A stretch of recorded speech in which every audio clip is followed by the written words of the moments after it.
3 weeks ago, I reviewed the Initech FE2007 drive enclosure. Now, that drive enclosure brought something a little bit unique to the playing field as far as functionality was concerned. It had a USB 3.0 hub built into the front, meaning you could plug in USB flash drives, card readers, etc., into the drive enclosure itself and interface with your computer through a USB 3.0 interface. And I just thought that was really cool. Well, this week, we're going to take a look at a drive enclosure that brings something unique to the playing field, but aesthetically wise. So, as I take it out of the box, you can see that this drive enclosure is actually clear plastic. So you can see your drive inside the enclosure. Not to mention, this is boasting some pretty beefy speeds. On the Amazon page, read speeds are advertised around 321 megabytes per second, and write speeds are advertised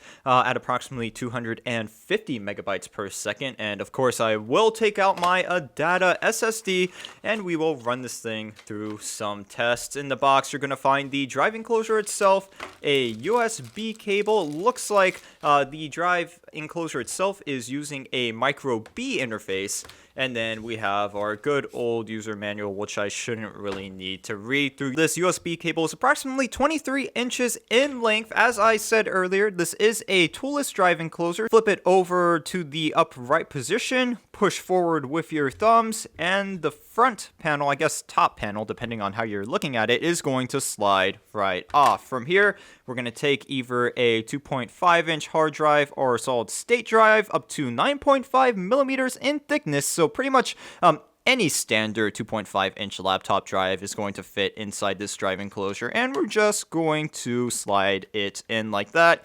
Make sure it's properly seated with the SATA connectors, and grab the top, slide it back together, and you're good to go. That took under 30 seconds. And as you can see, we can actually see the solid state drive inside this drive enclosure. So if you really want to have some bragging rights, you can buy a really expensive solid state drive, throw it into this enclosure and show it off to your friends. That's also a great way to get your SSD slash drive enclosure stolen. So just boast with caution there. Now give it a little flex test. Yeah, it is entirely composed of plastic, and I have to say that it does feel that way. As you can see, quite a significant amount of flex in that build.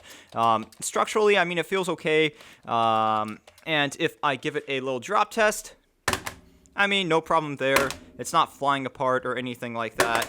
And the plastic, as you can see, is not cracking. Since the drive enclosure is clear, I could easily identify what SATA bridge controller they are using. The ORICO drive enclosure is using a, I'm probably going to butcher this, but I believe it's pronounced NorElsys NS1068 USB SATA bridge controller. This does support USB attached SCSI, and it is plug and play on both Ubuntu Mate 16.04. Yes, Ubuntu Mate, that's how the developers want it to be pronounced. If you have a problem with that, take it up with the developers. And of course, it's plug and play with Windows as well. I tested it out with Windows 10, plugged it in, was instantly recognized. And then also when I plugged it in, I noticed that it does have a power on LED, that's the blue LED, and then an access indication LED, which is a red LED. Now, speeds kind of varied between my benchmarks. With Crystal Disk Mark, speeds were a little bit on the lower side, and then with SSD benchmark, the numbers were a little bit closer to what they were advertising. By the way, I'm using an ADATA SP550. As far as performance goes, this sits right in the middle of all the drive enclosures I have tested. Definitely not the fastest, but definitely not the slowest either.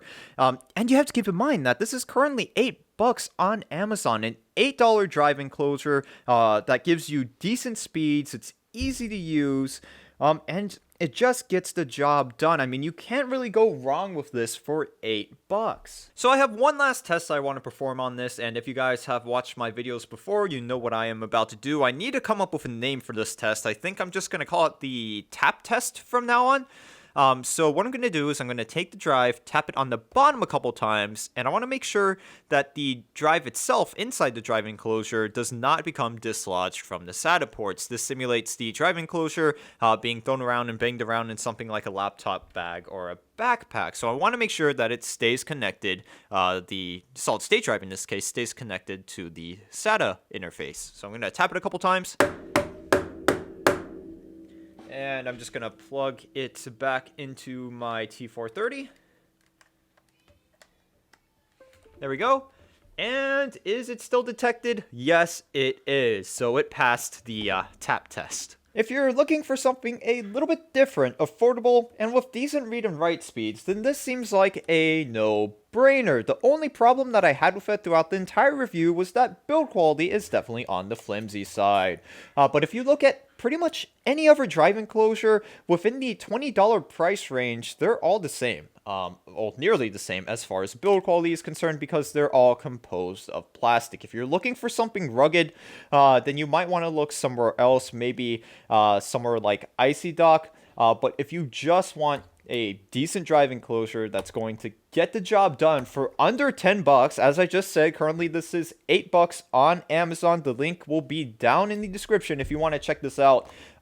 Then I would highly suggest taking a look at this drive enclosure. That's going to be about it for this review. If you have any questions, comments, or concerns, you can go ahead and post a comment down in the comment section. Don't forget to drop a like on this video.